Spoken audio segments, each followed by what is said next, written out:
Well, good morning, everyone, and welcome to a place that we say and call a very special place.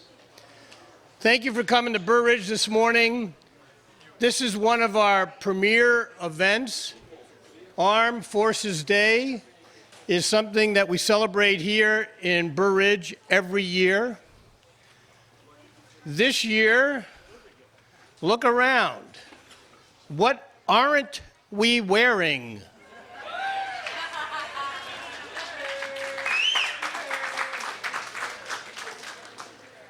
I'll have some more remarks a little later on, but let's get the program going. The spirit of this ceremony here in Burr Ridge comes from our Veterans Committee and comes from its chairman, our former mayor, Mickey Straub. And he's really the guy who's put his heart and soul into this, and he, with me and the Board of Trustees and the residents of Burr Ridge, want to make Armed Forces Day something special here in Burr Ridge and get the country back to recognizing all of our servicemen and all of our servicewomen. So let's give a big hand.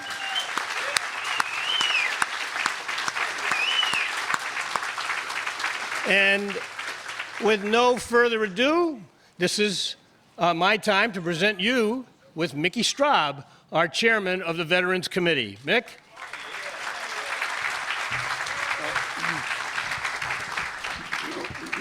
Well, thank you, Gary. I should be introducing him, right?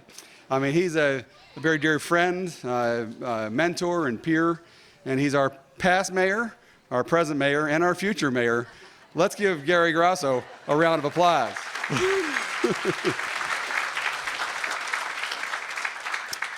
I want to welcome to the stage now. We are blessed to have Monsignor Jim Burnett to do our invocation today, and only fitting since he is both a man of God and a true patriot. Now, as a priest, he served as a chaplain of the United States Air Force for 20 years, and after his retirement, he became the chief chaplain of the VA and served at Hines Hospital for almost 16 years. He and I are still trying to figure out where I know we've met before. And he is also the first priest in the VA to become a Monsignor, which occurred, Pope Benedict made a Monsignor in 2012. God bless him, and please, Father.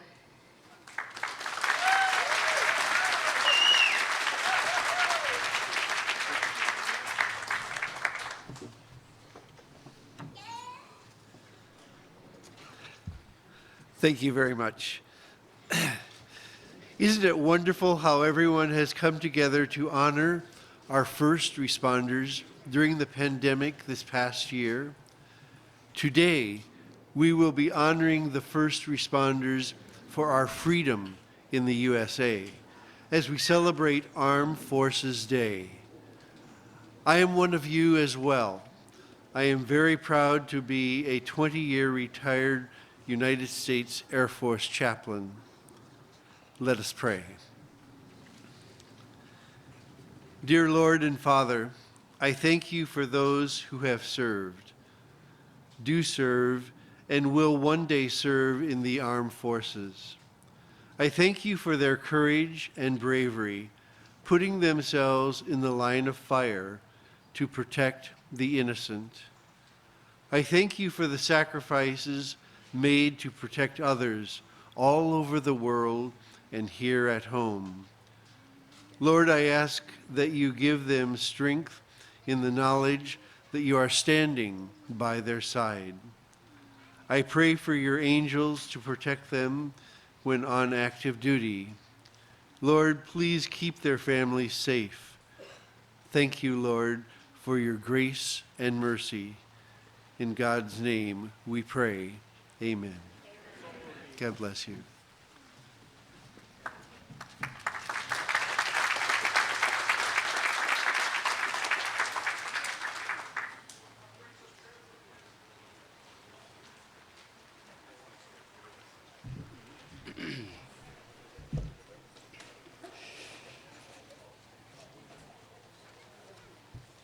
Now I'd like to officially introduce Mayor Grasso. I believe, Mayor, would you like to start now to call for the posting of the colors? You're up there. Go do it. Okay. May I have the call for the posting of the colors by the American Legion post number 180 from Downers Grove?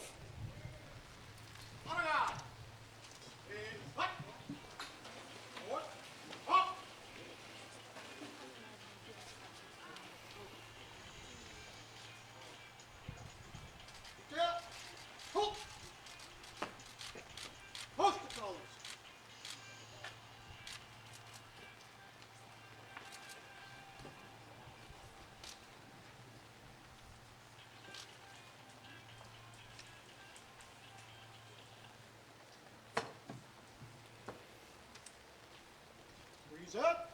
Ho!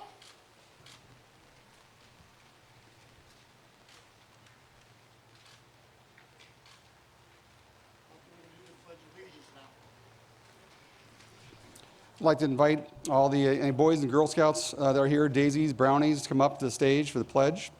And if you will, if anybody is here, stand in front of the stage. Did anybody get here? No one? No one?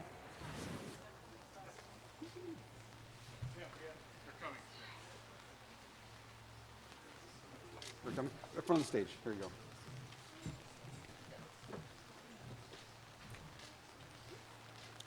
And who would like to lead us in the Pledge of Allegiance? Up to you. I pledge allegiance to the flag of the United States of America and to the republic for which it stands, one nation, under God, indivisible, with liberty and justice for all.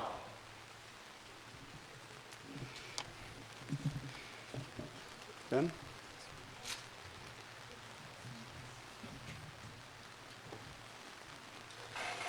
Oh, say, can you see by the dawn's early light what so proudly we hailed at the twilight's last gleaming, whose broad stripes and bright stars through the perilous fight o'er the ramparts we watched were so gallantly streaming, and the rocket's red glare, the bombs bursting in air, gave proof through the night that our flag was still there. Oh, say does that star-spangled banner yet wave o'er the land of the free and the home of the brave? Ready?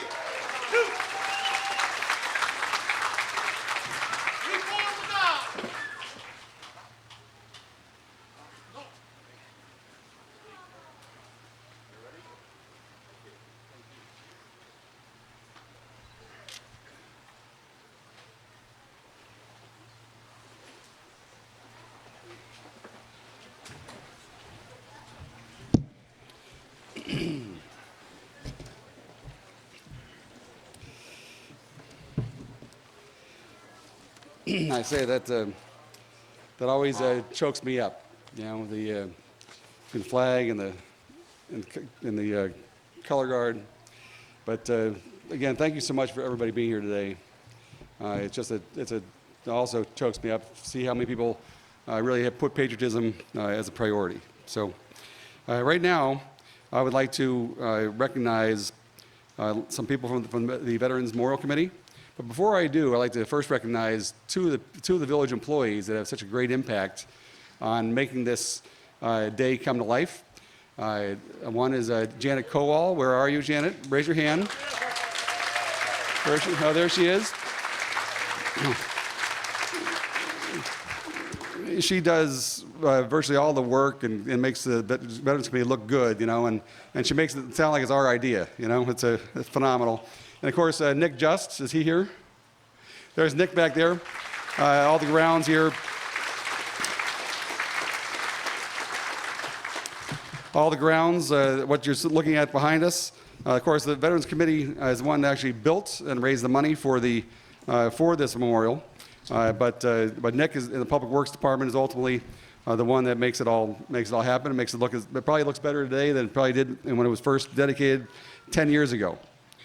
So I also like to now recognize our members, and I'd like to have the members of our Veterans Committee actually stand up when I call their name. And first one is Len Ruzak. Len, and remain standing. Korean War veteran, former 3-time village president. He's actually a 3-term trustee, 3-term member of the Veterans Committee. He's been my mentor in a lot of ways when I became mayor. He's also been involved with the memorial from the very beginning. And Len Ruzak, you're an amazing man. Thank you for being here today. So, and next is John Curran. Where's John? John Curran, Korean War veteran, military family. He does a lot of work in the background, searching for the bands and color guards. We're trying to get flyovers. He's very involved with today's event. Russell Smith. Russell Smith. He's our newly elected village trustee. Give him a round of applause for that one. I think he's a professional volunteer because he's been involved with every organization from Kiwanis, Church, Chamber of Commerce, to name it. He also helped co-sponsored the General's reception last night, and also made something happen where the General met somebody. I hope he is able to talk about today. During that was just unbelievable. Another Burr Ridge connection, thanks to Russ. John Moskal, Air Force veteran. Senior, the pilot. He's also gotten all the previous flyovers we've had in previous years. He couldn't control the weather this time. But John, you've been a great credit, as well as Mike Monday, Air National Guard, 17 years. Also on the committee, very active and responsible, I think, for some of the military vehicles around here. But thank you very much. Also, Sue Schaus. There she is. Now, Sue is just elected our new village clerk. There you go. And she is a daughter of Jack Schaus, a really co-founder and the Patriot Award is actually their namesake. But please give them all a round of applause for making today possible.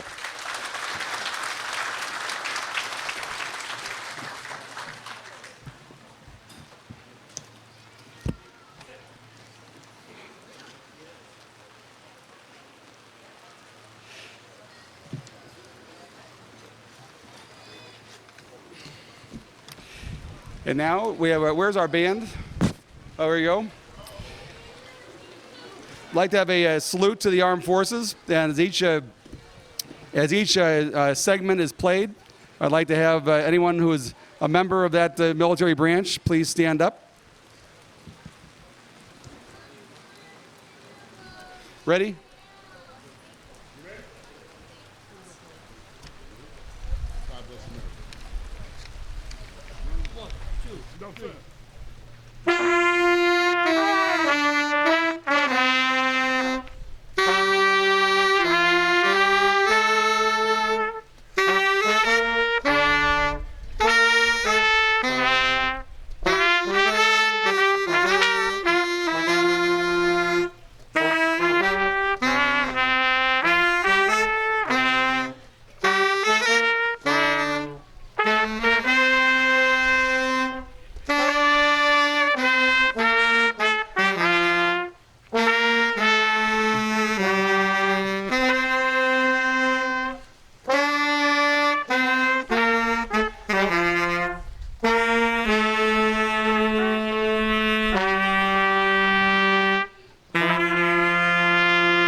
everybody had to, microphone.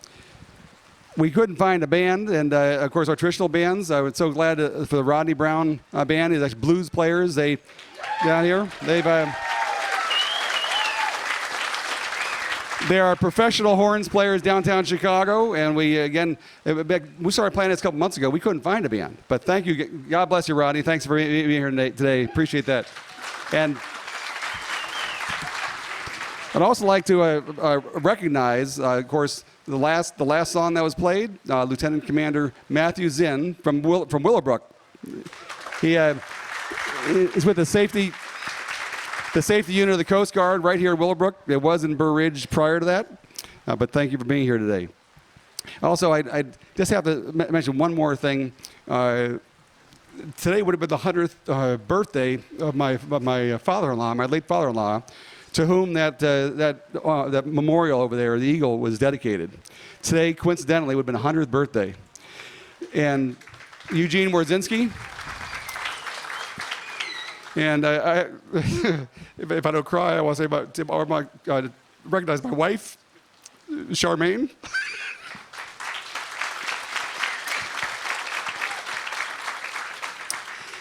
And my daughter, who left last week, my little girl, and came back, an engaged woman, Alyssa.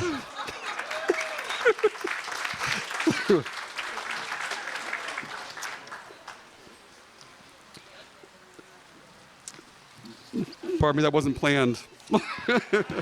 Well, excuse me. Well, now I have the distinct honor and pleasure of introducing our keynote speaker, Robert Castelvi, Major General Robert F. Castelvi. And amazing, I love calling him General, but he likes to go by Kaz. He's just an incredible human being, and I thought I know a lot of people under this tent are accomplished. Well, when I read his bio, I realized I wasn't so accomplished. It's just amazing, and little do people know that he's actually a legal resident of Burr Ridge. Give him a round of applause for that. And the way we were able to snag this general who was last commanding officer of Camp Pendleton, now he's in the Pentagon, is we were lucky enough to have his brother live right behind me. Where's Paul? There's Paul. But the general actually grew up in Bolingbrook, which I didn't even know until like a few weeks ago. The mayor of Bolingbrook wanted to be here today, but she had a conflict. But to recognize you, and he's also a graduate of Bennett Academy and the University of Illinois. The UI. From Bolingbrook to Bennett to Pendleton to the Pentagon. This is amazing. He 37 years of active duty service. The Major General has served in the Fleet Marine Force and all three Marine Expeditionary Forces. He has commanded Marines at every level. He has 10 overseas deployments that include combat tours in Panama, Somalia, Iraq, and Afghanistan, which I heard more about last night. He was a commanding general of virtually every department. It's just amazing, and especially the 1st Marine Division, as I mentioned. Graduated of the U.S. Army Infantry Officer Advance. He has at least 10 awards that I know of that he listed. This is like longer than the Gettysburg Address. He has gold stars, gold star, gold star, gold star, gold star, gold star, bronze star. We'll just slip up, okay? And across the Navy and Marine Communications Medal. He's just unbelievable. It's been an honor and a pleasure and to be able to get to know him and to be able to introduce him to all of you right now. Major Castelvi. Major General Castelvi.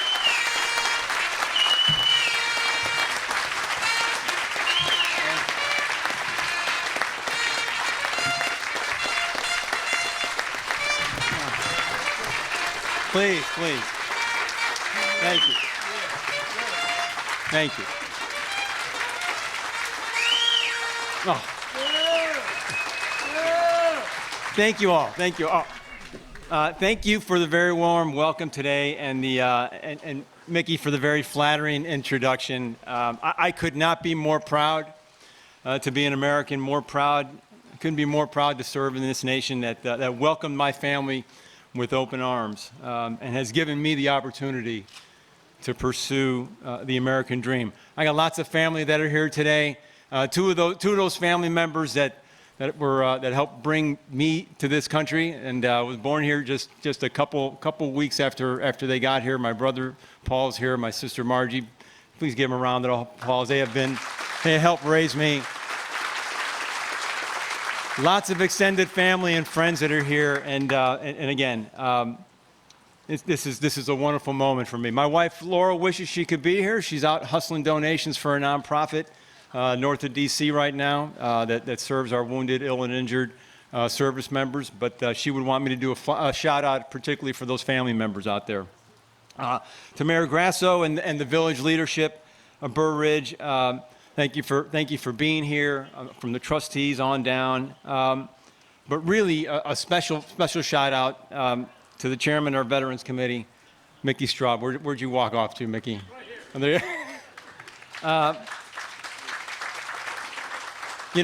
For your passion to make today a reality, but more so for your unwavering patriotism to this country. And for your, true, sincere dedication for those of us who serve it. So thank you, brother. You are a class act. I've had a chance already to meet so many veterans here. I counted that just under this tent right now, we've got veterans that span 8 decades of service to our country, 9 different conflicts. So thank you all for what you've done and what you do every day. The fact that you're here today, the fact that you're so many of you are active in your organizations, I call that the still serving aspect of our veterans. They served and they continue to keep serving their community. Hey, a special shout out as well, Archie Mazzacati, how are you? So met him last night, and he was the CEO of NAVSAR. They created the mine-resistant ambush protection vehicles that saved so many lives of our service members when we really needed it, and we were really a lot of our folks were blowing up in IEDs in Iraq and Afghanistan. And Archie, thank you for what you've done. I wouldn't be here today because I survived a couple IED blasts under the thousands of vehicles that you rushed to Iraq and Afghanistan, and you saved lives. So thank you so much, brother.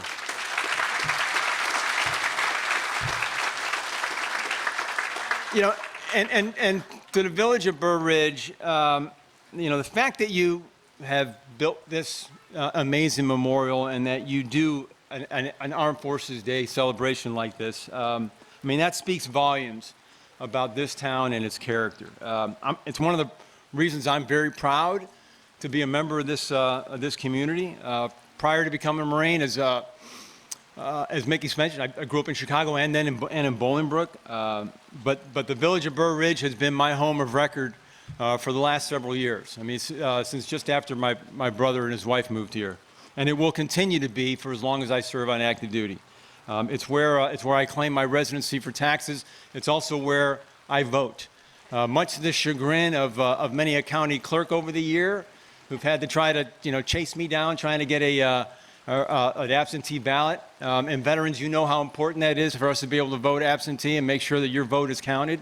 But God bless them. They seem to always be able to find me. And it's great here to be back here for Armed Forces Day. And as you may know, that this holiday has an interesting history. It actually started out with an idea by a guy named Lewis Johnson, who was a Secretary of Defense under Harry Truman. And right after World War II, we unified our armed forces under the Department of Defense, National Security Act of 1947. So since Lewis Johnson had this idea that he wanted a unifying event that would bring all of our armed forces together. And previously there had been Army Day, Navy Day, Coast Guard Day, Marine Day, what have you. But he wanted to have one day where we would celebrate those who have served and those currently serving in what the armed forces have meant to this nation.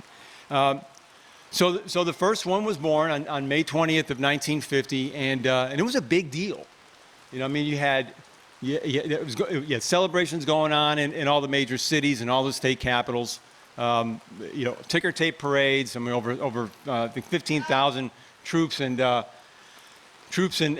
veterans marched in Washington D.C. And it was actually JFK who actually solidified this day as a national holiday. Excuse me. Set as the third Saturday in every May, and set for parades and commemorations, and it continues to be that way today. I mean, I love Armed Forces Day because it's a joint celebration of all of our services. And what a great demonstration of that by having all of our service hymns all being sung one after each other, and a chance for all of us to kind of unite together. And today, again, all seven branches of our armed forces, Army, Navy, Air Force, Marines, obviously the Coast Guard, which serves under the Department of Homeland Security most of the time. But as you saw this last week, whenever Coast Guard forces are serving abroad, they're often under the Department of Defense, and we saw that Coast Guard cutter brother that fired up on some Iranian fast attack boats that tried to come close to our ships on the Straits of Hormuz. So thanks for your brothers for what they did there. National Guard Bureau is now a separate branch as well, and as well as the Space Force. What I like about Armed Forces Day is that it's meant to be, again, a day of celebration and pride. A compliment to and kind of an emotional contrast to what we will commemorate in a couple of weeks from now, and that Memorial Day, which is meant to be a little bit more of a reflective and more somber moment where we honor those who have paid the ultimate sacrifice of their nation. But today is about giving thanks to those who serve and our veterans who have served. And it's important that we as a community continue to keep them close to our hearts. And it's because of what military service means, and what makes it particularly unique and worth honoring. And I know the veterans get it. Certainly, I know the family members get it. And it's not about stressful assignments or the inherent dangers of the job. There are plenty of occupations out there, folks, where there's an inherent risk of death or serious harm. But this way of life is different. And whether you served an enlistment of 4 or less years, or tour of duty of 4 or less years, or whether you've made this a career for 20 or 30 plus years, and whether it was in war and peace and all the things that happen in between. What makes this different is that it is 24/7, 365 days a year, year after year, from assignment to assignment, until the end of your contract, or you resign or retire, where our nation is expecting you to stay focused and balanced and trying to strive yourself to be the most fit you can be, physically, mentally, emotionally, spiritually. And why? Because we need you to have a presence of mind and a clear conscience that has you ready on short notice to leave your loved ones behind, leave the comforts of your life behind, and deploy forward in harm's way, hopefully to deter an adversary from doing harm to us, but if necessary, being ready to fight to win our nation's battles and help win its wars. It is signing on to a concept that service comes before self. And what so many of our spouses and children of service members know, that service also often has to come before family. It's a way of life and a way of thinking where failure is not an option, where second best doesn't cut it, not in battle, not in war, where you have to train to a level of standard, over and over again until it's muscle memory, because when it's real, you got to get it right. There's no do-over. It's a place where honor, courage, and commitment, those aren't words that we use in hyperbole. They mean something. They are the ethos that's behind the oath that every service member takes that they are going to defend this nation, defend the Constitution against all enemies, foreign and domestic. So why does this still matter today? Why does it matter? It matters because there could not be a more important time than now for our young men and women to serve in our armed forces. And it's because over the past 5 years, we as a nation have begun to grapple with a very different, more complex strategic environment that's in front of us. 25 years ago, we could make an argument that we had full spectrum dominance, over any other military in the world, over any other potential adversary. That didn't mean that we didn't have blind spots, and you saw that in 9/11. But across land, air, sea, cyber, we had the dominance. It's not so much today anymore. Okay, we have peer and near-peer competitors that they can challenge us right now and are challenging us in every domain. We've seen a return of what we call great power competition. If you were nostalgic to come back to the Cold War, why would anybody want to go back to that? We're back there again. This is great power competition. Russia, China, and they present a long-term existential threat to our nation that is no less threatening, veterans, no less threatening than the world wars that we fought in the last century, than the Cold War against a monolithic communist threat that we beat, or the conflicts that we have fought since 9/11 in Iraq and Afghanistan, and the global war on terror. And oh, by the way, we're still in this era of great power competition while we are having to deal with regional rogue states like Iran, like North Korea, with some pretty potent capabilities, and are still the violent extremist groups. ISIS and Al Qaeda. They are not dead. They're severely beaten, but they're not dead. But they still have the capability to threaten us abroad and at home. But let me lift your spirits back up. All right? Let me lift your spirits back up. Look, our military, we're pretty good at what we do. We're really good at what we do.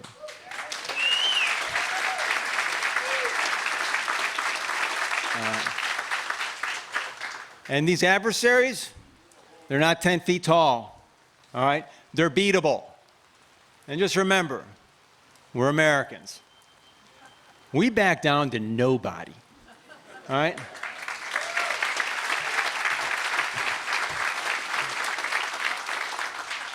And rest assured, I'm happy to report that today's warriors, they continue to represent, the very best that our community has to offer. And I'm telling you, they are more than ready to answer the nation's call. And a lot of my confidence has to do with some of the same qualities that I see in today's warriors that I have seen in those who have served over my 37 years and what I see in the veterans that served before us. And I see it every day. It's their mission focus. It's their dedication to duty. It's their values. It's their sense of purpose that what they're doing matters.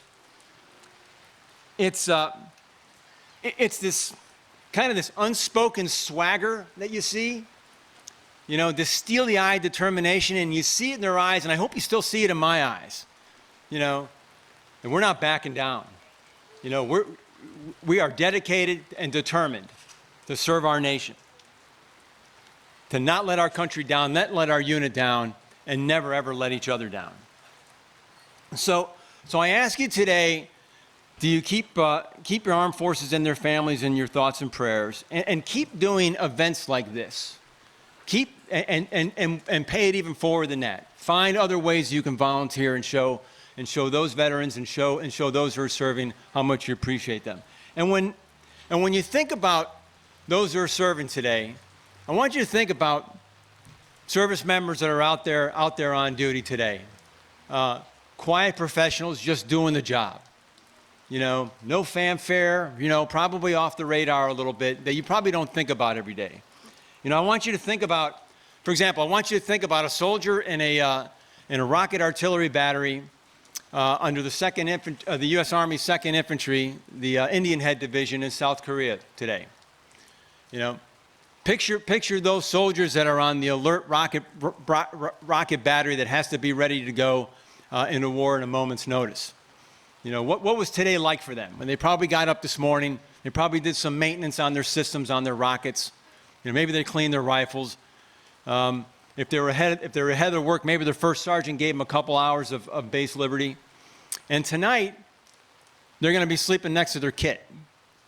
You know, because they're the battery that is on watch over this weekend that has to be ready to put their rockets and start slinging rockets down range if the North Koreans attack across that border.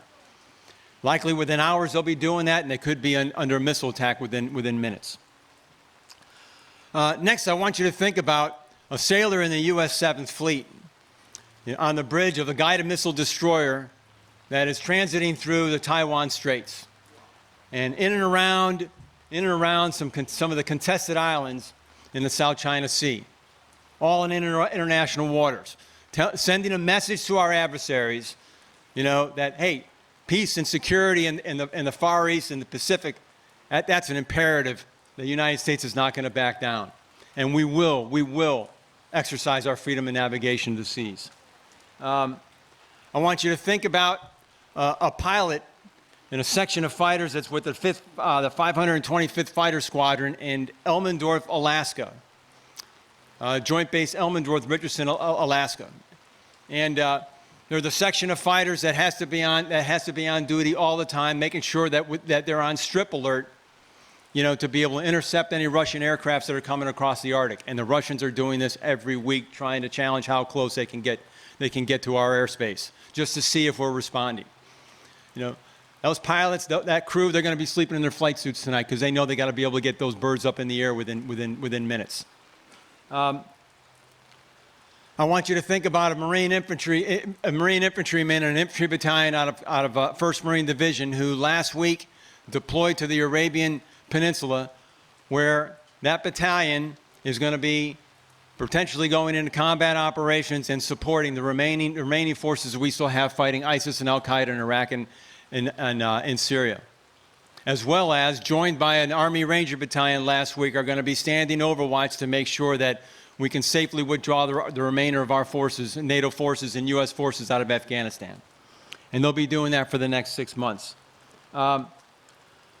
Little closer to home, I want you to think about an airman in a missile command in Minot Air Force Base, South Dakota.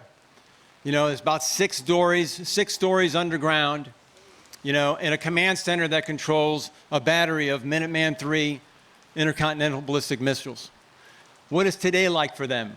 Well, it's like every other day. They've got to be ready to go. You know, they're probably doing some maintenance on their systems, making sure that their rockets are ready to go, rehearsing their procedures. You know, they're having to be, think about what our nation is relying on them to do. A nation is relying on those airmen to be thinking clearly in the event, and we hope it never happens, the unthinkable occurs. I want you to think about our communication techs that are working in U.S. Cyber Command and National Security Agency in Fort Meade, deep inside in some of the most protected buildings of the world. You know, with their faces glued to computer screens, making sure they're scanning all these kind of systems that are out there to make sure that adversaries aren't trying to intrude into our networks. You know, is today the day that an adversary tries to knock out NATO's air command and control system or knock out our ability to be able to monitor operations over the Arctic? Is today the day that another terrorist organization tries to put malware into an oil pipeline? Maybe this time they try to take out the power grid of one of our cities. So think about them. I want you to think about Coast Guard crew that's on a cutter off the coast of Florida today, that over the next 24 hours is going to be doing everything it can to try to interdict narco traffickers and other smugglers that are trying to bypass, bring in our illegal cargo and bypass our customs. And oh, by the way, that cutter is going to probably be called upon 3 or 4 times over this weekend to try to be asked to send search and rescue assets to try to rescue some downed mariners. I want you to think about a National Guardsman in the Maryland National Guard who this last January thought he was going back to college, and instead found himself mobilized and spent most of this last semester guarding our U.S. Capitol. Or think about his buddy National Guardsman in the Arizona National Guard, who we went to basic training with a year ago, and this last week got called up, got mobilized, and will probably be spending most of the summer, a hot summer in Arizona, deployed to the southwest border, assisting with the migrant surge.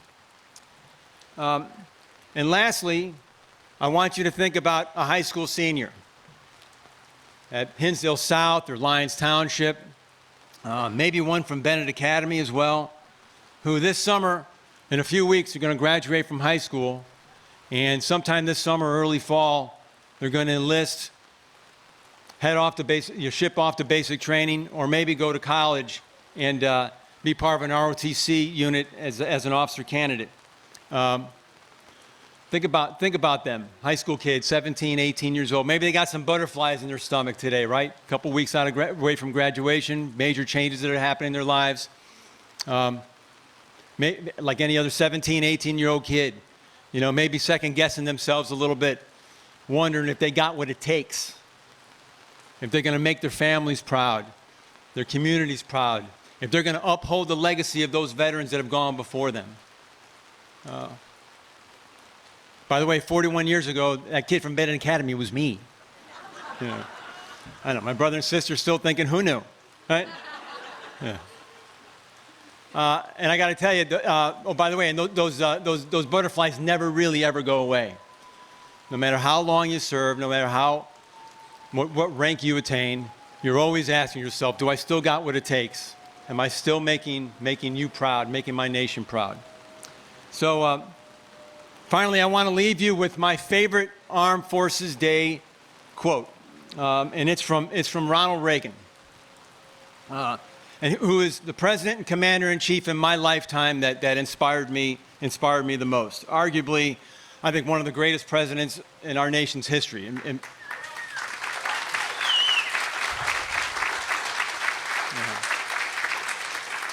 In my book, he's at least number 5. He's behind George Washington, our own Abraham Lincoln, and both Roosevelts, Teddy Roosevelt and Franklin Roosevelt, and the impact they had on the nation and on the world.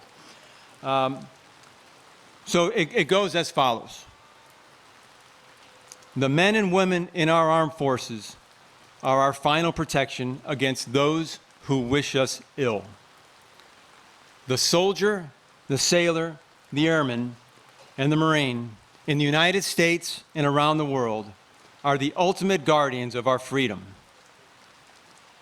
The freedom to say what we think, to go where we will, to choose who we want for our leaders, and to pray as we wish.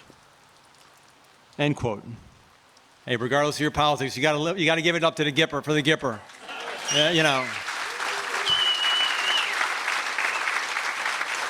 Well, I mean, what a way with words and how timeless. And that was from his 1982 Armed Forces Day radio address. So ladies and gentlemen, look, thank you so much for letting me share this day with you and this event with you. It means so much to me to be able to come home. Trust me, from where I work at the Pentagon, trips like this just help keep me grounded and remind me of what this great nation is and this great community we have that supports those who serve. So God bless you all. God bless our veterans, and God bless this great country. Thank you, and Semper Fidelis.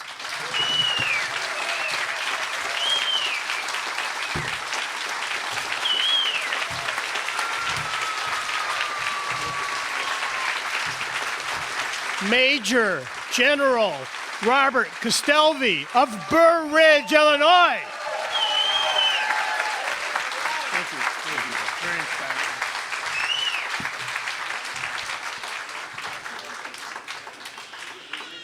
Well, if that doesn't get your blood moving in a cold rain, I don't know what can. General, again, thank you. And Burr Ridge is now so proud, and you have brought a new level of how we celebrate Armed Forces Day here in Burr Ridge and in Illinois. Thank you, thank you, thank you.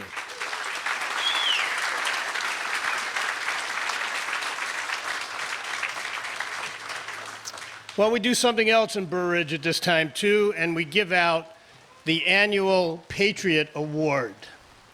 And I'm going to introduce Sue Schaus. She's going to come up here. She's, by the way, our new elected village clerk. But she has some other background as to why she's going to make this presentation. And I want to welcome and introduce to you our new village clerk, Sue Schaus.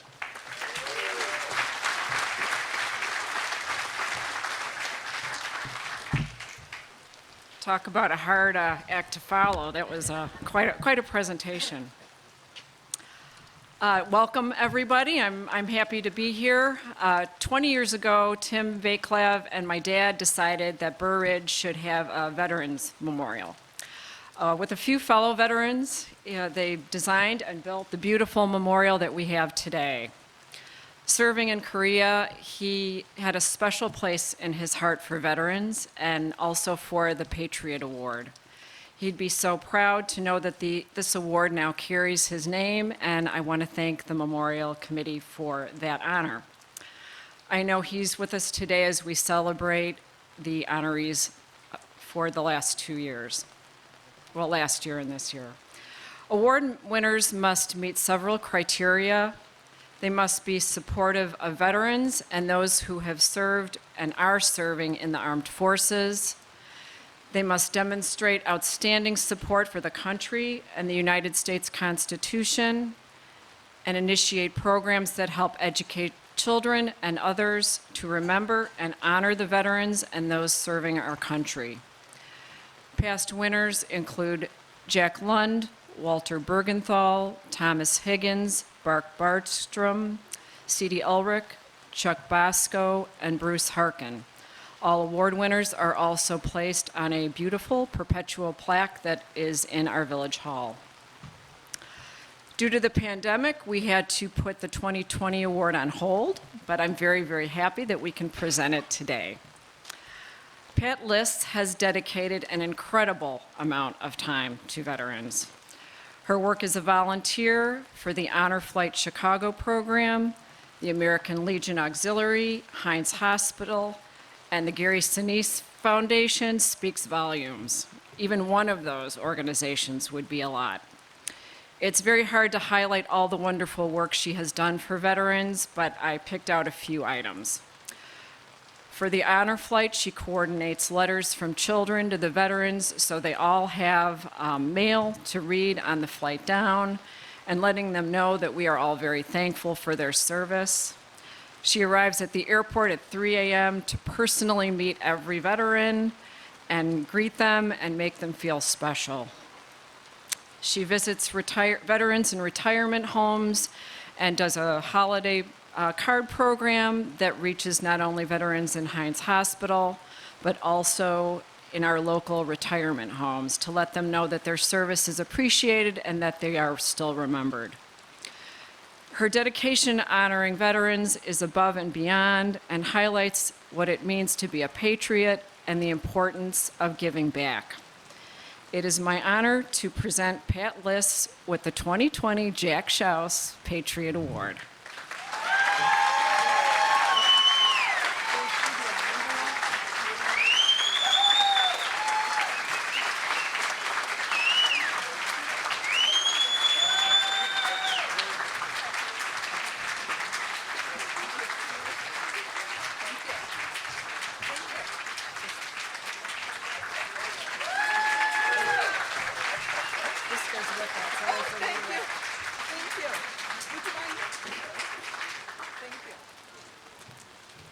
Oh, golly. Those of you who know me realize I really like to talk.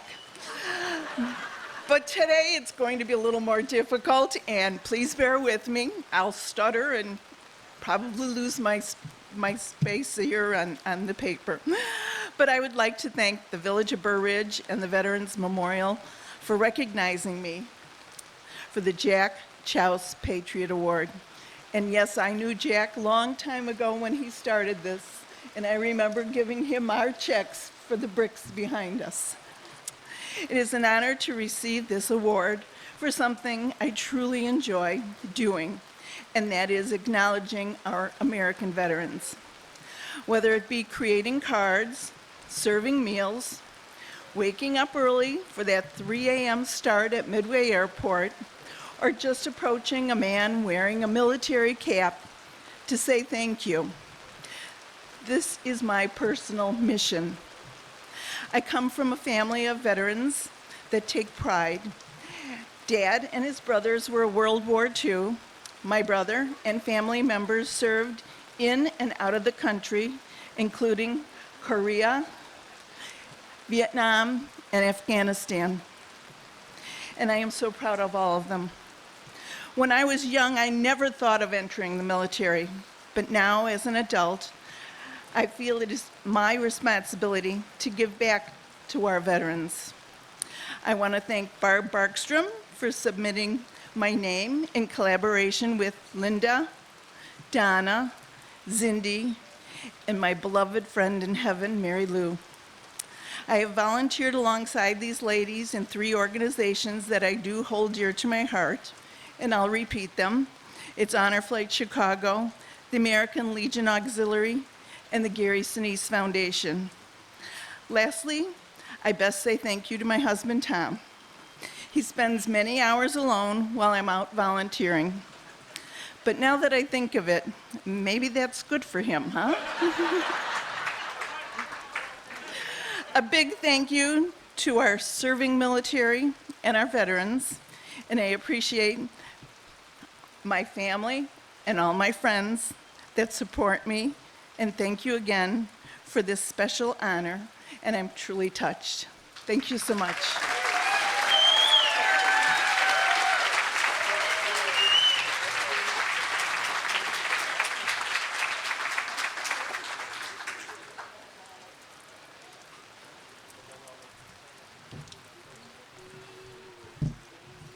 Before I continue, I'd also like to thank Eddie Merlot and Capri, who have generously donated a little something special for our honorees today.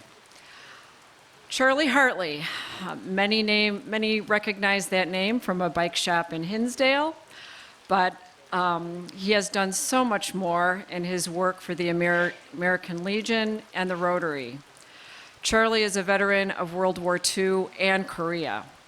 His activities there more than enough warrant an award to me, yet there is so much more.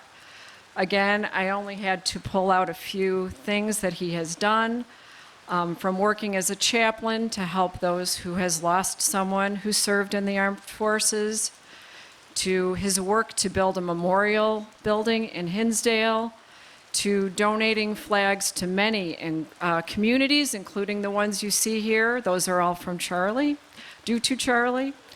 He is a shining example of a true patriot who loves his country, and his enthusiasm is contagious. He focuses on respect and appreciation for those who have fought for our country and those who gave all for the freedom that we enjoy. It is with deep respect and for the greatest generation, and someone who exemplifies hard work, self-reliance, and pride in country, I present Charlie Hartley with the 2021 Jack Schaus Patriot Award.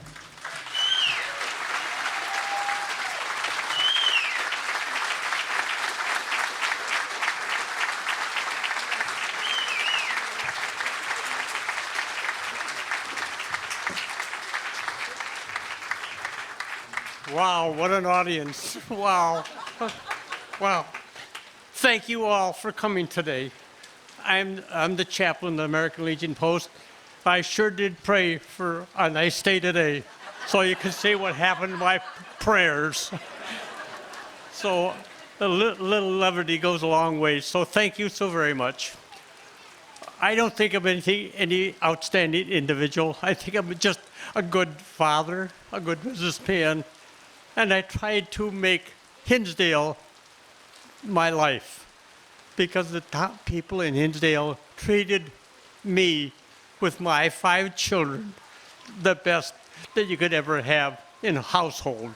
And I thank everybody for coming today. Thank you.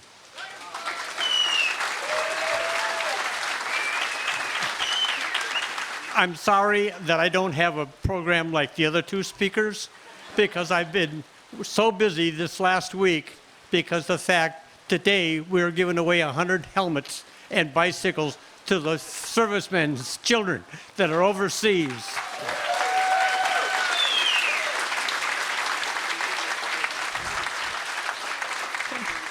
And we had to pick them up from Walmart yesterday. They're on special.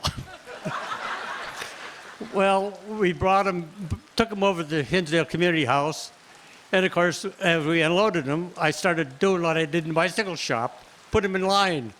I said, "This looks like a bicycle shop, for God's sakes. What are you doing? This is going to give away tomorrow." Well, that was yesterday, and today is today. And I wanted to tell you that I was born and raised in Elmhurst.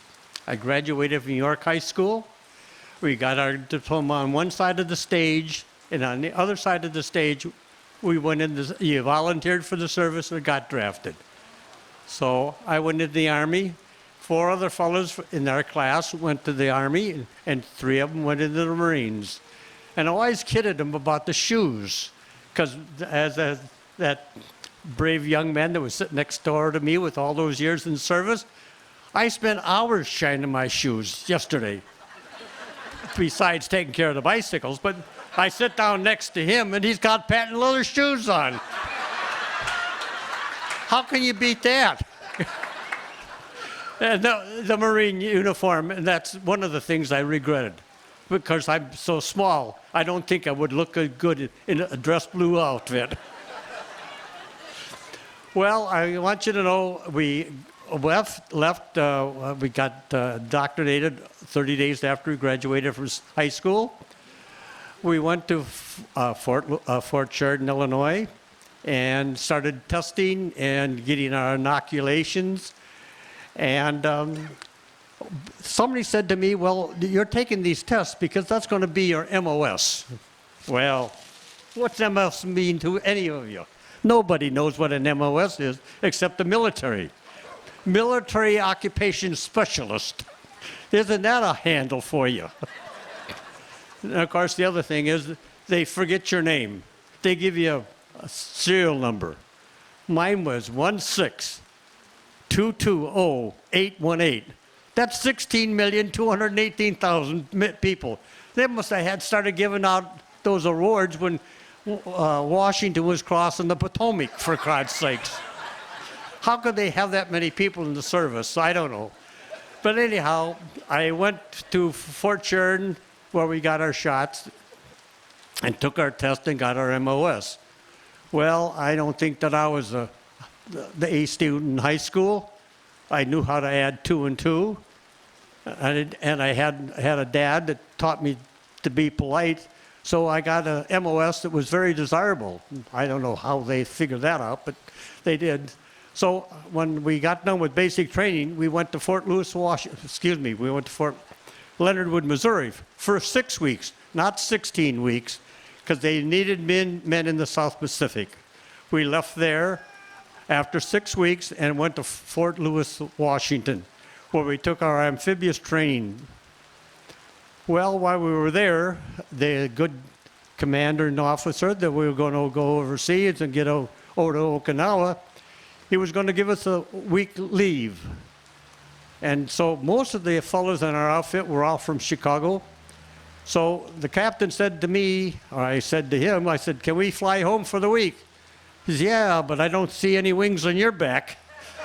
Well, that ended that. So we said, well, if the guys pitched in, could somebody in the headquarters company in Fort Lewis, Washington, pull a few strings? And sure enough, they did. So we did pay for our fare coming home. But coming back home, you know what happened? It snowed in Seattle, Washington. And they don't have any snowplows. So what did they do? They turned the planes around and went on the other side of the mountains and landed down and wait a minute. I'm sorry, I can't think of the name of the town, but it was in Washington. So to get to Fort Lewis again, what did we have to do? Go up the what? The mountains. What do you got on top of the mountains? More snow. Well, we were going 3 miles an hour, and everybody, all 2 lane Lunza guys were all AWOL. So we finally got back to camp, and we were all put on restricted duty because we were contaminated by the Chicago weather. Well, we left that week for overseas. They gave us overcoats, long, big gloves, big helmets and everything, and we headed north. And we got in the North Sea, where we're going to go into Aleutians. Oh, no. That was only to fool the public. We headed south. They took our fur coats away from us, our earmuffs and their heavy-duty wear, and we went to Okinawa, where we were putting down landing strips so the small planes could fly from Okinawa to Japan and bomb them and come back without the loss of life. We started there, and when we were in Okinawa, 24 hours before the B-17 took off from Titanian Island, they pulled us off a line and said, back aboard the ship. We had not known what was going on. But when we got out in the open ocean, there were an armada of over 300 ships, all waiting to occupy Japan. We would have lost 120,000 men or more in that invasion. But because the president took the world by the storm and said, we're going to do something. And what did they do? They dropped the atom bomb. And how, do you know how the atom bomb got to Okinawa? It came on the USS Indianapolis. It was a heavy cruiser. The fastest speed it goes is 36 knots. And believe it or not, they travel at 36 knots a mile. I don't know how they got that much fuel to go from Los Angeles to Titanian Island, but they did. And he was under radio silence from the time he left the United States till he got to Titanian. They put the bomb aboard an aircraft, and up it went, and we dropped the second atom bomb. It was the second largest city in Japan. And from there, we were on our way to Japan. And with that in mind, we went from being a fighting force to a savior and started rebuilding what we had torn up. Because between Tokyo and Japan, Tokyo and Hamasha, there were no buildings whatsoever, because of the fact that General MacArthur was in the Daiichi building up on the 3rd floor. And I don't know if any of you knew Outer Guard's cleaners in Western Springs, but Art Outer was a attaché to General MacArthur. And across the street from the Daiichi building was the Imperial Palace. Now, with all the bombings that they had in Japan, not one bomb, not one bullet ever hit any of those two places in downtown Tokyo. So when you talk about the bombing of Japan, they were pretty darn accurate, let me tell you. I don't know what they did over in Germany and France, but I have to tell you, the guys that were flying then sure did one hell of a job. Well, I had enough time in the service to come home. We came home on a troop transport, and believe it or not, they're compartmentalized on the ships, and we had 3 deaths on the boat coming back. So they put you in, well, they took us off the boat and put us in separate barracks. And they wanted to see who else was going to die of spinal meningitis. Nobody else died, but the fact is that we held up. So we got out of service only 1 week before Christmas. And by golly, we all got on the airplanes that came home at Christmas time. That was the end of that. But then came Korea, and I was called back in again. As a matter of fact, as I mentioned, that when I moved into Hinsdale, we started having a family. And while I was in service, my first daughter was born. And she's born up at Great Lakes, Illinois.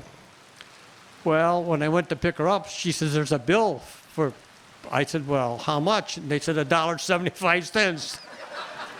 Can you imagine that? The government asked me for $1.75. They send $1 million overseas and they make a serviceman pay the $1.75. Well, I don't know. Well, anyhow, when I went in, the pay was $26 a month, but you paid $5 assistance pay. Well, I think some of that money went for the $5,000 life insurance policy you had. So that when you got the end of the month, you got $21. Well, I got to show you, when I got out of service, they gave me all these stripes. Nothing like what this has. This man's got 17 bars of a combat on him. I've got 6. So I got to tell you,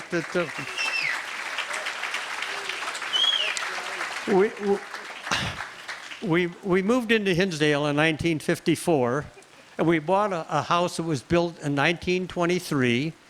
And for every 3 bricks they put up on the house, it's a brick house, they had 2 beers. So you can imagine when she walked in the kitchen light windows are this high off the floor. She said, "What the hell did you do?" "Oh, it's too late now, honey. We got to build." So when we got there, because my wife was shorter than I was, we had to lower the window in the kitchen so she could see outside. Well, the worst thing about the whole thing is that we had no closets. Can you imagine building a house with no closets? Well, yeah. You had one suit for Sunday, and you had the work outfit for the weekday. What? They don't need to have. You don't have to have 14 sweaters. One sweater's good enough. Well, that's the story. But we raised 5 children there.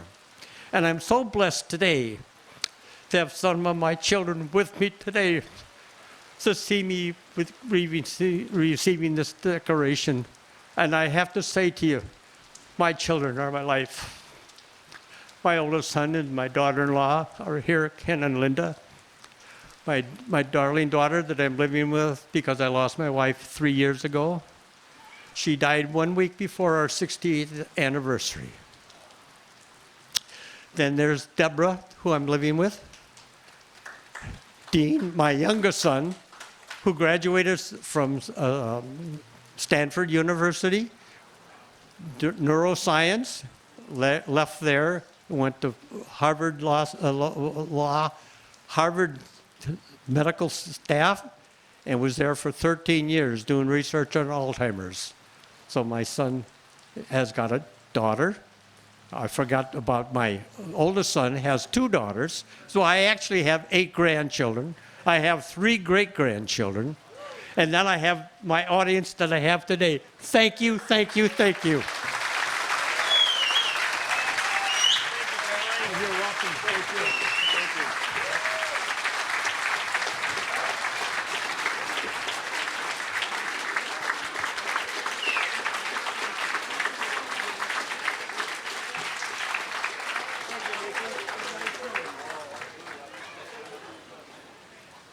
Charlie, Pat, thank you for all your service.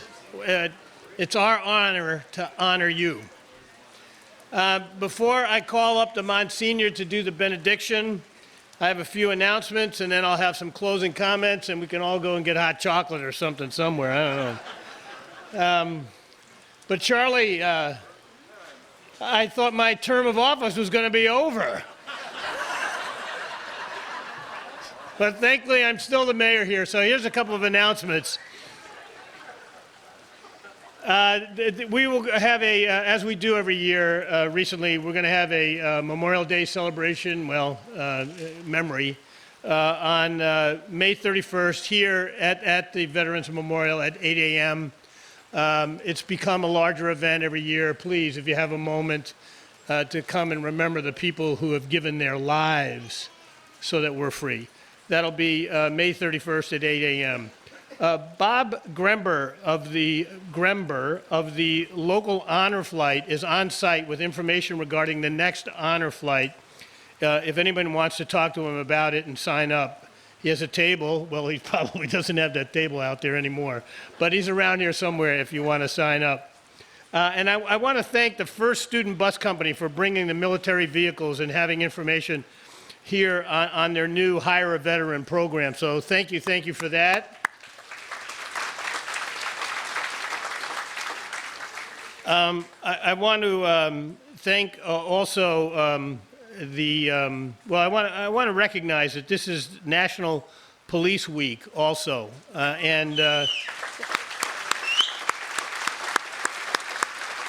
it is a week set aside to honor those who died in the line of duty, and unfortunately that happens too often for our police officers who put their life on the line in our own country every day. So let's remember them this week at the end of National Police Week. And now, before I give you my final comments, Monsignor Burnett, can you come on up and give the benediction?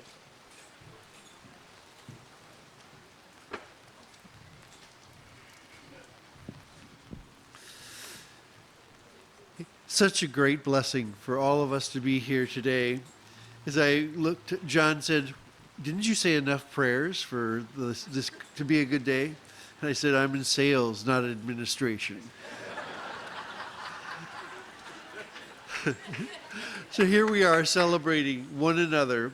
We are celebrating the fact that we are in a country that we live and breathe to be free. Thank God for America. Thank God for all of us here present this morning. So let us pray. Heavenly Father, we thank you for the many blessings that you've brought to each of us in each of our lives. Thank you for the blessing that we are to one another.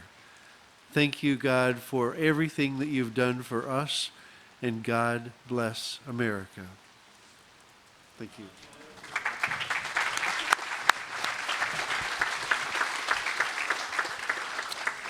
A couple of closing comments, and then, again, we'll try to get warm here. But first of all, the reason that we're here is for our veterans. Would all of our veterans please stand up one more time?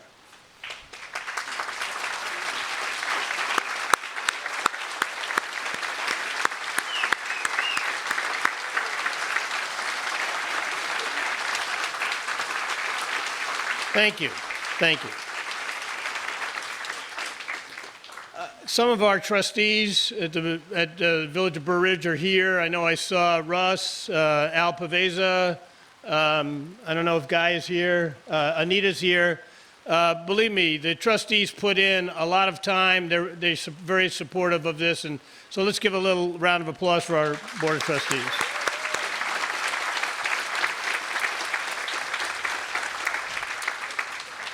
Now, I had the privilege of being the mayor. I call myself the recycled mayor now, but I was the mayor here from '05 until the end of 2012 when I was elected to the DuPage County Board, and have come back since 2019. But during my first stint is when we were deciding what to do with the Veterans Memorial. The Veterans Committee had gone out and raised a ton of money to build what has got to be the most first-class Veterans Memorial anywhere around the country. But we actually had a debate as to where we wanted to put it. There was serious talk at the time of putting it at County Line Road and Plainfield at the park there. But I got around with a lot of the veterans and I said, how about why don't we make it right here at the Village Hall so that it's here to be seen. And what I wanted it to be and what they wanted it to be and what the Board of Trustees wanted it to be at the time is a place to come to, not only to see from afar and honor all of our servicemen and women, but they and we all wanted it to be a place to gather. Well, we're here gathering under this tent right now, but it's also a place to gather for passing the torch to the next generation. Having people come here, sit, read some of the inscriptions, see the bricks that are here, so they can remember and appreciate what veterans have done for us over now the centuries of this country. And you have to have them, the next generation, understand that there are things worth fighting for. There are values worth fighting for. There are values and things to die for. And that's what people have done for us, so that we can live in freedom. Freedom is not free. And you will see the inscription there that all gave some and some gave all. So please, when you drive by the Veterans Memorial, when you come here and stop at the Village Hall, when you have a few moments, think about our rich history of freedom and what we have because of all the servicemen and women who have given us the right to live free. With that, let's have the Rodney Brown Trio play the Stars and Stripes Forever.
The Rodney Brown Trio, thank you very much. Now our bugler is Lawrence Chichili. Today's Lawrence's birthday, and he's going to play taps for us, and then we'll be able to shortly leave. Larry? Yes, ma'am. Well, thank you. We would like you to accept on behalf of the American Legion Auxiliary. Well, thank you so much. Thank you so much. Thank you.